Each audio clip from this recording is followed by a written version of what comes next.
Admiral James Harrison stood motionless at the observation deck of Outpost Theta, his weathered hands clasped behind his back as he watched the massive Imperial cruiser glide past their position. Even after 15 years of running these observation posts, his heart still raced every time one of their ships came this close. The outpost's gravitic distortion fields, technology derived from decades of submarine stealth research, kept them invisible, but old habits died hard. "Distance to target," he whispered, though he knew the enemy couldn't hear him through the vacuum of space. Lieutenant Amanda Cooper's voice came through his neural link, steady and professional. 12,000 kilometers and holding, sir."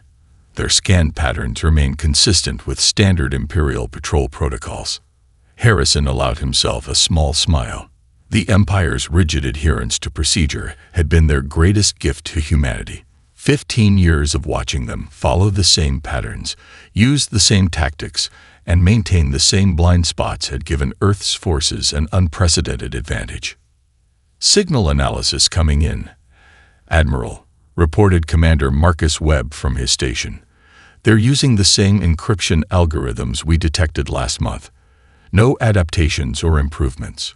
Webb had been a cryptographer with the Navy's submarine service before joining the space program, and his expertise had proved invaluable in breaking Imperial communications. The massive purple-hulled warship continued its patrol route, its crew completely unaware they were being studied like specimens in a fishbowl. Its angular design spoke of arrogance, all straight lines and imposing shapes, with no thought given to stealth or misdirection. The Empire had ruled unchallenged for so long they'd forgotten the art of true warfare. Harrison's neural link pinged with a priority message from Earth Command. His artificial eyes scanned the text, and his expression hardened. "They're moving up the timetable. The Empire's pushing into the Arcturus sector faster than expected." "Sir," Cooper's voice carried a note of concern. "That's 3 years ahead of projections." "Wars wait for no one, Lieutenant." Harrison moved to the command center's main holographic display, where a real-time map showed Imperial fleet movements across their sector of the galaxy. "Send the final reconnaissance package to Earth. Include my personal notes on their patrol patterns and tactical responses." "What about the secondary analysis of their point defense systems?" Webb asked, his fingers dancing across his haptic interface. "Everything goes in this packet," Harrison ordered. "Operation Deep Shadow is moving to Phase 2. The command center hummed with activity as his crew compiled 15 years of surveillance data. They'd watched, they'd learned, and they'd prepared. While the Empire thought humanity was still struggling with basic spaceflight, Earth's shipyards had been busy. A new alert flashed across Harrison's vision. "Multiple ships dropping out of FTL," Cooper reported. "Reading 5. No, 7 Imperial vessels. Heavy cruiser configuration." Harrison studied the tactical display. This was unusual. The Empire never deployed this many capital ships for a routine patrol. "Show me their energy signatures." The holographic display zoomed in, displaying detailed scans of the Imperial formation. Harrison's artificial eyes narrowed as he spotted something his human eyes would have missed. Subtle variations in their drive signatures suggesting their weapons were powered up. "They know something's out here," he said quietly. "Not us specifically, but they've detected enough anomalies to send a serious search force." He opened a channel to the entire outpost. "All personnel, initiate Protocol Omega. Prepare for immediate evacuation." As his crew moved with practiced efficiency, Harrison took one last look at the Imperial ships. Humanity had hidden in the shadows, learning and preparing. Soon, the Empire would learn what happened when they pushed too far, too fast. They would learn why Earth's navies had dominated its oceans for centuries, and why those same principles would now revolutionize warfare among the stars. The silent hunters were about to reveal themselves, and the galaxy would never be the same. Captain Emily Winters watched the Imperial flagship's energy readings spike on her tactical display aboard the U.S. Silent Thunder. The massive vessel was preparing to fire what they assumed would be a devastating first strike against an unprepared Earth. Her lips curved into a slight smile. 15 years of preparation were about to pay off. All hands maintained stealth protocols, she subvocalized through her neural link. Let them take their shot. The Imperial weapon discharge, a brilliant lance of purple energy cutting through space toward Earth. It never reached its target. The beam disappeared into what appeared to be empty space, swallowed by an artificial gravitational distortion field that humans had reversed engineered from years of studying Imperial technology. That's our cue, ladies and gentlemen, Winters announced, her voice steady. Execute Operation Emergence. Show these bastards what the silent service can do. Throughout the solar system, dozens of human warships shimmered into view, their gravitic distortion fields powering down in a carefully choreographed sequence.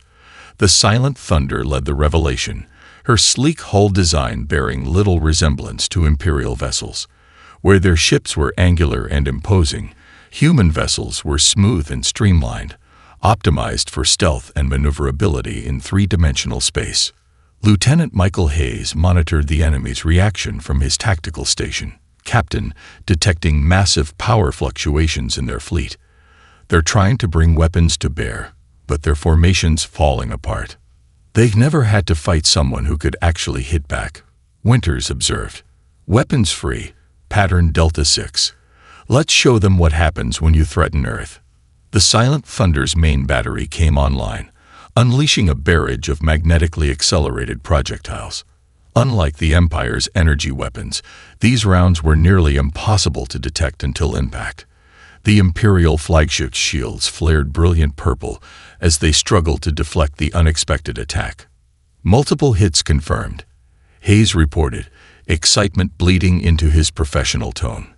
Their shield harmonics are fluctuating. They've never encountered kinetic weapons of this magnitude in space. Winters nodded, watching the tactical display as the rest of humanity's fleet engaged. The Empire's ships were scrambling to respond, but centuries of unchallenged dominance had left them unprepared for humanity's unconventional tactics. Their rigid formation, designed to create overlapping fields of energy weapon fire, left them vulnerable to attacks from angles they'd never considered. Enemy flagship is rotating, Hayes called out. They're retreating. The entire Imperial fleet is breaking formation. But Winters noticed something in their movement that gave her pause. Track their vector. Something's not right about this withdrawal. The tactical officer's hands flew across his holographic interface. Ma'am, their retreat pattern. It's too ordered, too precise, almost like they're following a predetermined course, Winters finished. They're not running in panic. This is a fighting retreat. She opened a channel to the fleet. All vessels, maintain combat positions. Watch for. The space behind the retreating Imperial ships erupted in flashes of purple light as a second wave of enemy vessels dropped out of FTL. The Empire had prepared a trap of their own. Multiple heavies emerging, Hayes reported tensely. Reading 15. No, 20 capital ships. They're trying to box us in against Jupiter's gravity well. Winters felt a surge of pride in her crew as they maintained their discipline, even as the odds shifted dramatically. Send word to Admiral Harrison. The Empire's response is stronger than anticipated. And get me a firing solution on their command ship. If they want to test humanity's resolve, we'll give them a proper demonstration. She studied the tactical display, her mind already adapting submarine warfare tactics to this new scenario. The Empire thought they had sprung their trap, but they didn't understand that humanity's ships were designed for exactly this kind of three-dimensional combat. They were about to learn that sometimes the hunter becomes the hunted. All hands, she announced, her voice carrying the weight of centuries of naval tradition. Prepare for deep space combat maneuvers.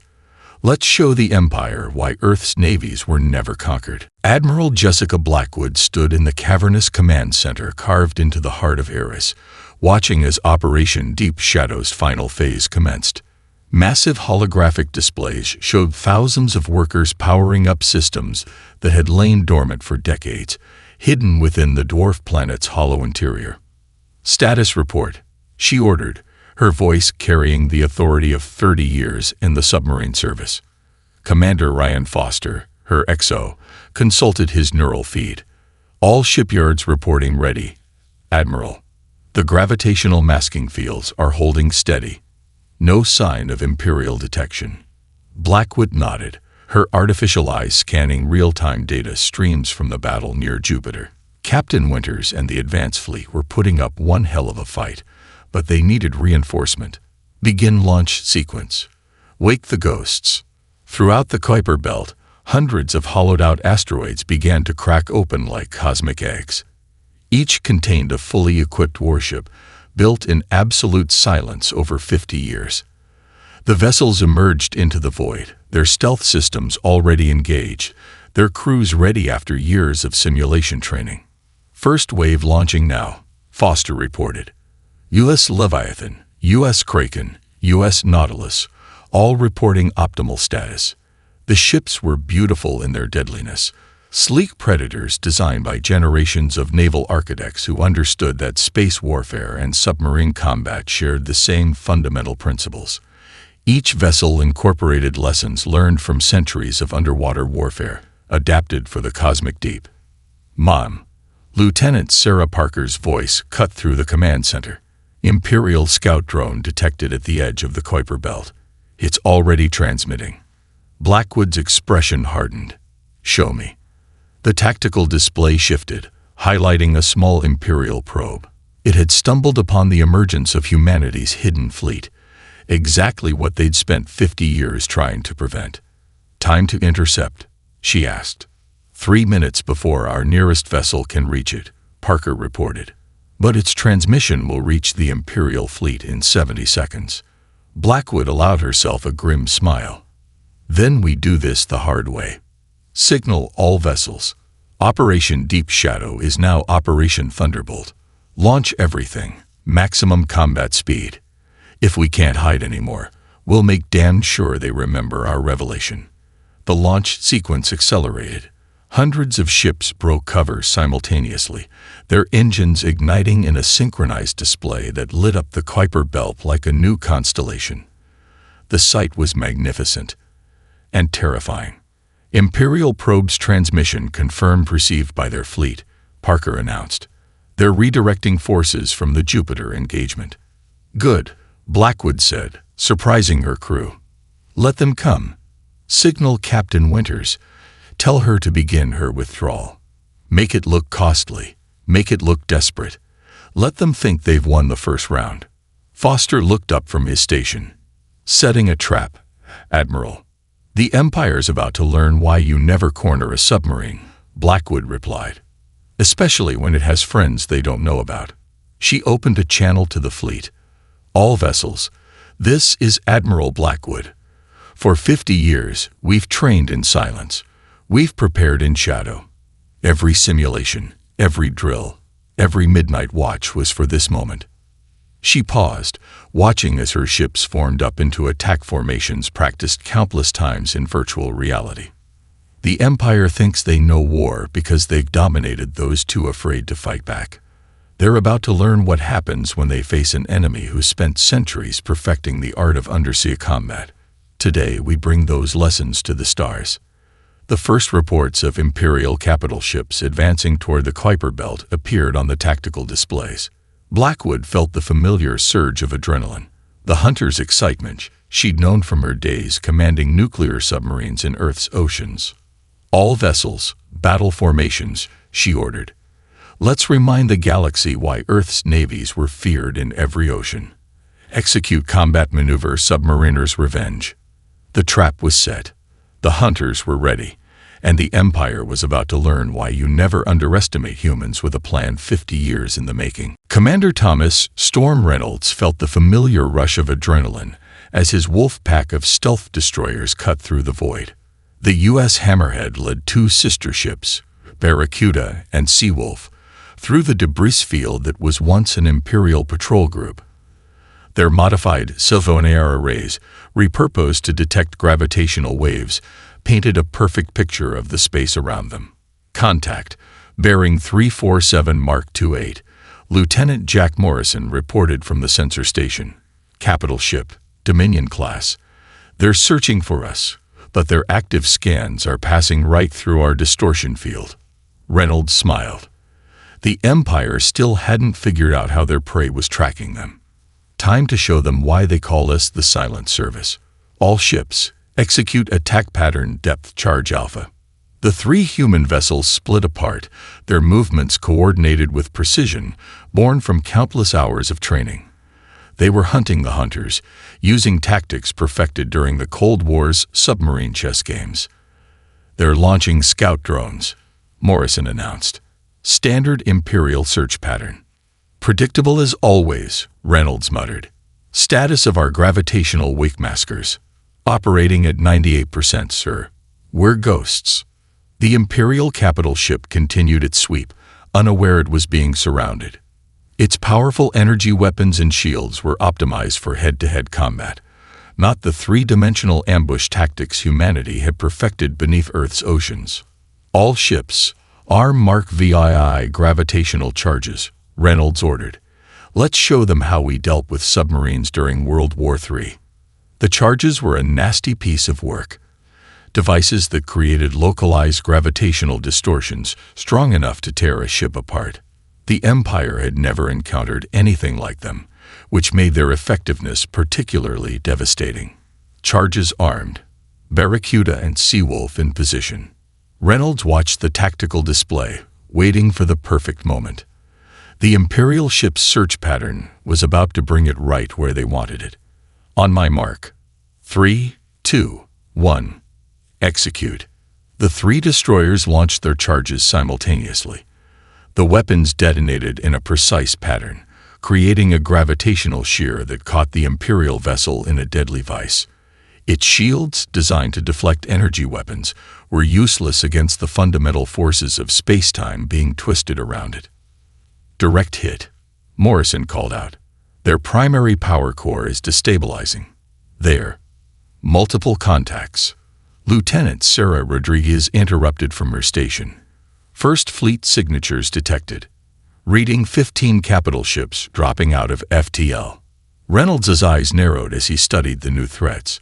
The Empire's First Fleet was supposed to be defending their core worlds. Their presence here meant something big was happening. All ships, initiate silent running protocols, he ordered. Prepare for. The space around them lit up with purple energy beams as the Imperial ships opened fire, their pattern suggesting they weren't shooting blind anymore. They've adapted their sensors, Morrison reported, tension in his voice. They're picking up our gravitational wake. Reynolds felt a surge of pride. The Empire had finally learned something. About time they gave us a real fight. All ships, switch to attack pattern Echo 6. Show them what happens when you corner a wolf pack. The 3 destroyers accelerated, their formation shifting into an aggressive stance that would have been familiar to any submarine commander from Earth's history. The Empire might have spotted them, but they were about to learn that finding a hunter was very different from defeating one. Multiple Imperial weapons locked on our position, Rodriguez reported. Good, Reynolds replied, his fingers dancing across the tactical interface. Because I've got something special planned for them. Signal Admiral Blackwood. Tell her Operation Depth Charge is about to go hot. Then get me a firing solution on their flagship. Let's remind these arrogant bastards why humanity's submariners were the deadliest hunters in Earth's oceans. The space around them began to fill with Imperial ships, but Reynolds just smiled. Sometimes the best trap was the one where your enemy thought they had you cornered. Vice Admiral Catherine Ironcate Mason stood on the bridge of the U.S. Normandy, her artificial eyes tracking the massive holographic display showing the Imperial Wall formation. 300 ships arranged in an impenetrable 3-dimensional grid. It was the Empire's ultimate defensive stance, one that had never been broken in their 1,000-year reign. Status of Operation Thunderstrike, she asked, her voice carrying across the command deck. Commander Derek Phillips responded from his tactical station. All battle groups report ready, Admiral. The Jutland maneuver is programmed and synchronized across the fleet. Mason nodded, remembering the countless simulations they'd run. adapting one of Earth's most famous naval battles for space warfare. Signal all ships.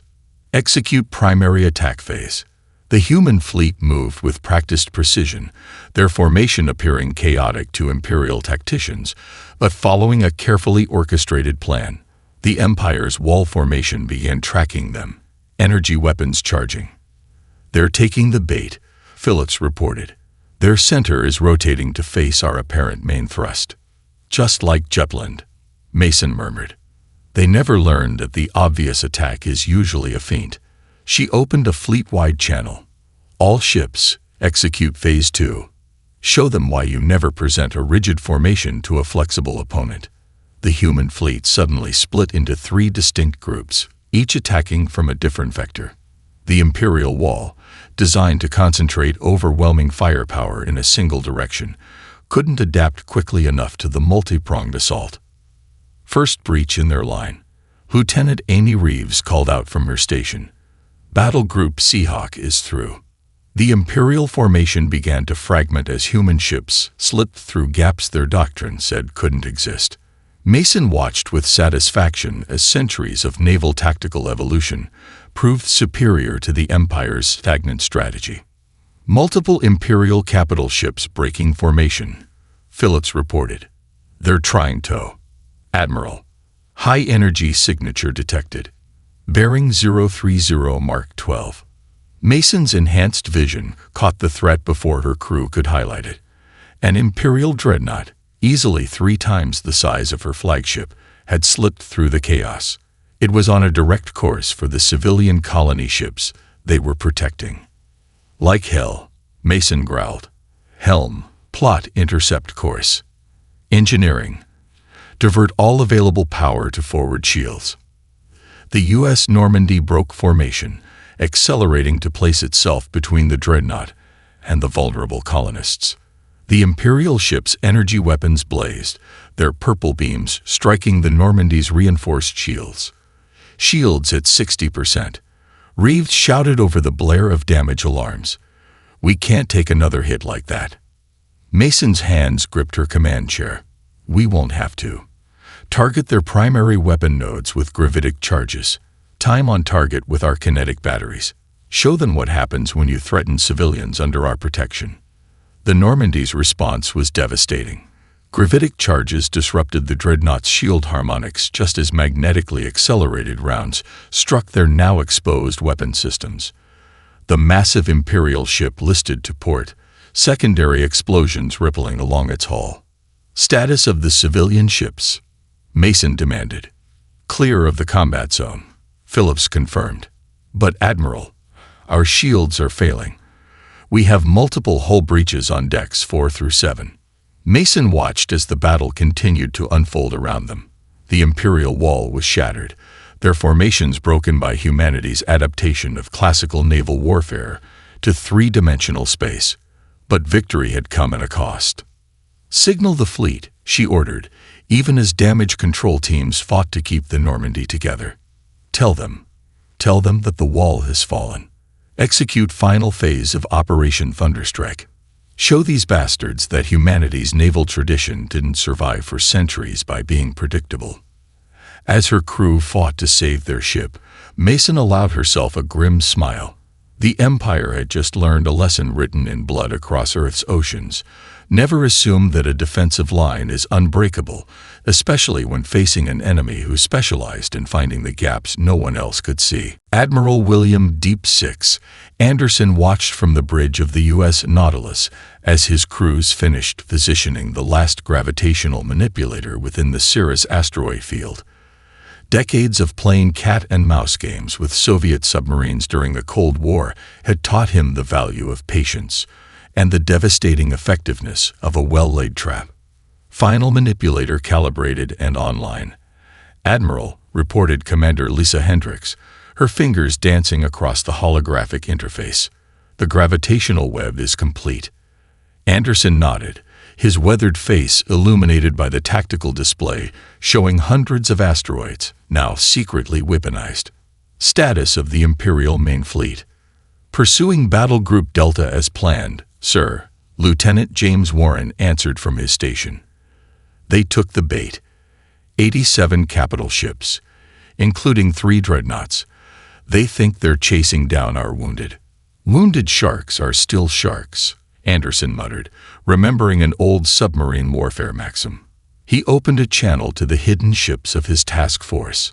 All vessels, maintain silent running. Remember your training. We're not submariners anymore, but the principles remain the same. The Imperial fleet's formation appeared on the main display, their ships driving hard into the asteroid field in pursuit of what they thought was a critically damaged human battle group. They had no way of knowing that every rock, every chunk of space debris had been precisely positioned over the last week. They're entering the primary engagement zone, Hendricks reported. Gravitational sensors are tracking their movement exactly as predicted. Anderson allowed himself a tight smile. Commence Operation Undertow. Let's show them why you never follow a submarine into its hunting grounds. Throughout the asteroid field, gravitational manipulators activated in sequence. The carefully calculated gravitational fields began to shift, creating a 3-dimensional maze of lethal forces. The Imperial ships, their formations optimized for open space combat, found themselves trapped in an ever-tightening net of gravitational shear forces. Multiple Imperial vessels reporting critical shield failures, Warren announced with professional satisfaction. Their rigid formation is working against them. They're actually amplifying the gravitational effects by staying so close together. Signal the hunter-killer groups, Anderson ordered. Begin Phase 2. From their hidden positions, human vessels emerged like sharks scenting blood. Each ship had been positioned days ago, playing a waiting game that would have been familiar to any submarine commander from Earth's history. First blood to the Barracuda, Hendricks reported. Clean kill on an Imperial cruiser. No survivors. The space around them erupted in chaos as the Imperial fleet tried to respond to attacks coming from all directions. Their energy weapons flashed uselessly through void, while human ships struck from perfectly calculated vectors, using the gravitational distortions to mask their approaches. Admiral, Warren's voice cut through the command deck.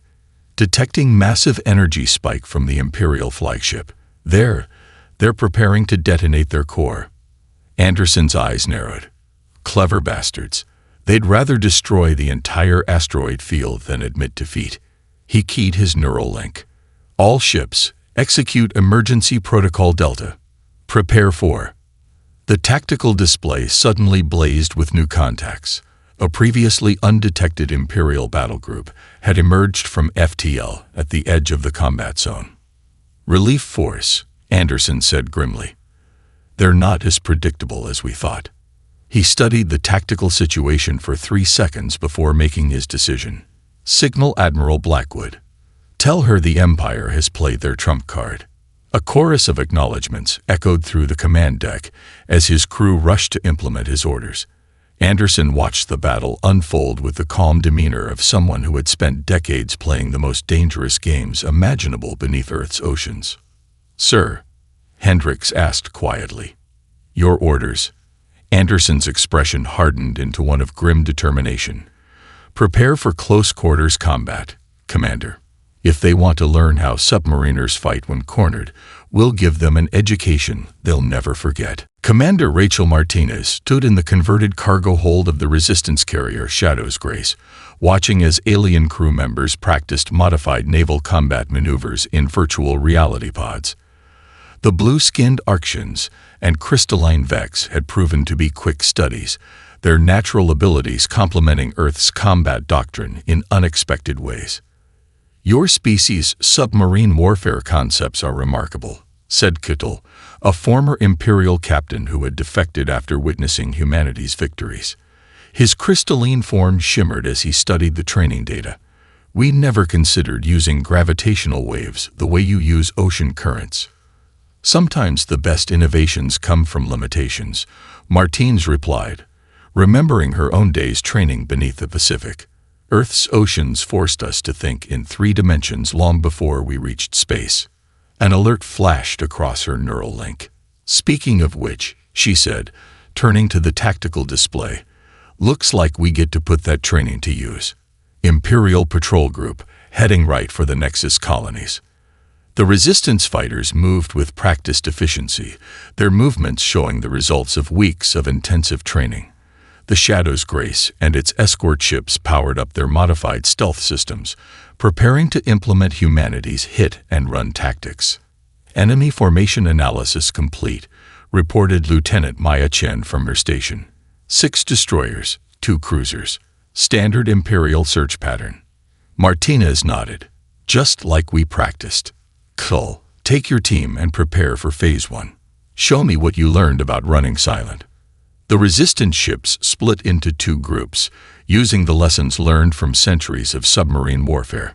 Ctul's crystalline ships, their hulls modified with human stealth technology, slipped behind an asteroid field, while Martinez's group circled around to create the perfect crossfire. Multiple Imperial active scans, Chen announced. Their new detection systems are online. Good, Martinez smiled. Time to show them our latest trick. Deploy the Phantom drones. Dozens of small devices launched from the Resistance ships, each one designed to create false gravitational signatures that would confuse Imperial sensors. It was an adaptation of an old submarine tactic, creating false sonar contacts to mask a real attack. Imperial fleet is splitting up to chase the Phantoms, Ctul reported, his crystalline voice humming with appreciation. They still haven't learned to verify their targets before committing their forces. Martinez watched as the Imperial ships scattered, breaking their formation to pursue what they thought were Resistance vessels.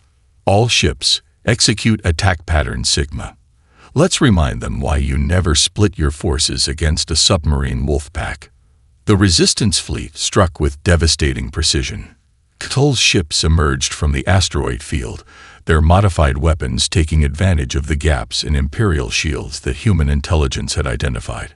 Simultaneously, Martinez's group caught the separated Imperial vessels in a deadly crossfire. 3 enemy destroyers confirmed destroyed, Chen reported. The cruisers are attempting to reform their battle line. But, she paused, her eyes widening. Commander, multiple ships dropping out of FTL. Reading Imperial recognition codes, but they're broadcasting surrender signals. Martinez studied the new arrivals. 5 Imperial vessels, their weapons powered down. More defectors, drawn by the stories of humanity's successes and the promise of a better way to fight. Open a channel, she ordered. As the communication line established, she addressed the newcomers. This is Commander Martinez of the Earth Navy. Welcome to the revolution. The response came from a tired-sounding Imperial officer. We've seen what you can do. We've studied your tactics, your adaptability. The Empire has forgotten how to truly fight. Will you teach us? Martinez looked around at her mixed crew. Humans, Arctians, Vex, and now more Imperial defectors. Earth's naval traditions weren't just winning battles. They were changing the very nature of warfare in space. First lesson, she said, a smile crossing her face. Sometimes the strongest position isn't the most obvious one. Now let's show you how submariners changed the face of war, both on Earth and among the stars. Captain David Thanatos Thompson stood at the helm of the U.S. Leviathan, his artificial eyes scanning real-time data from the strike groups spread across 3 sectors. After months of fighting, the Empire's mighty fleets had been reduced to scattered battle groups, their once impenetrable command structure now fragmented and vulnerable. Strike Group Alpha reporting success. Lieutenant John Rivers announced from Tactical. Imperial Command Node 7 is offline. Their entire defensive grid in the Arcturus sector just went dark. Thompson nodded, his expression grim but satisfied. Just like cutting communication cables in the old days. Status of Operation Guillotine. Strike Groups Bravo through Echo are in position. Commander Sarah Rodriguez reported. All hunter-killer squadrons report ready. The Empire still hasn't figured out how we're predicting their command ships' movements. That's what happens when you spend 1,000 years following the same protocols, Thompson replied, remembering Admiral Harrison's lessons about the value of observation. Execute Phase 2. Show them why commerce raiders were the most feared predators in Earth's oceans. The human strike groups moved with lethal precision, each one targeting a specific node in the Empire's command and control network. They struck like submarine wolf packs, appearing from seemingly empty space to deliver killing blows before vanishing again. Imperial response vessels emerging from FTL. Rivers called out. They're trying to establish a defensive perimeter around their remaining command nodes. Thompson studied the tactical display, noting the desperation in the Empire's movements. They're learning, but too late. Deploy the ghost drones. Let's see how they handle fighting shadows while we strike their core. Hundreds of autonomous drones activated, each one broadcasting false signatures that mimic human warships. The Imperial defenders scattered, trying to protect too many targets with too few ships. Sir, Rodriguez's voice cut through the command deck, detecting massive energy spike from the Imperial capital. They're powering up the Emperor's personal flagship. It's huge. Nothing in our records matches its signature. Thompson watched as the massive vessel emerged from the Imperial throne world's orbital ring. It was a monster easily 5 times the size of the Leviathan, its hull bristling with weapons that could vaporize small moons. So the Emperor himself wants to join our little dance, Thompson mused. He opened a channel to all strike groups. All vessels, converge on my position. Time to show them the final lesson from Earth's naval history. Even the mightiest battleship can be brought down by a well-coordinated submarine attack. The Emperor's message boomed across all frequencies. You primitives dare to challenge the natural order. Your tactics are impressive, but none can stand before the full might of the Imperial throne. Thompson's response was not a message, but action. The Leviathan and its escort ships executed a perfect attack run, their formation inspired by submarine tactics from World War I. As the Emperor's massive vessel fired its planet-killer weapons, the human ships slipped through the gaps in its firing pattern. Multiple direct hits confirmed, Rivers reported with professional satisfaction. Their primary power core is destabilizing. Secondary explosions detected throughout their command deck. Thompson opened a channel to the Imperial flagship. This is Captain Thompson of the Earth Navy. Your command structure is in ruins, your fleets are scattered, and your Emperor's ship is crippled. We offer you one chance to surrender with honor. For long moments, silence filled the void. Then, one by one, Imperial ships across all sectors began broadcasting surrender signals. Sir, Rodriguez said quietly, they're standing down. The Empire is actually standing down. Thompson nodded, feeling the weight of history on his shoulders. Signal Earth Command. Tell them that Operation Deep Shadow is complete. The silent service has changed the face of warfare once again. As surrender signals continued to flood in from across the galaxy, Thompson allowed himself a small smile. Humanity had proven that the principles of naval warfare, adaptability, stealth, and coordinated strikes were universal. The Empire had ruled the stars through fear and overwhelming force, but they had been defeated by tactics born in the depths of Earth's oceans.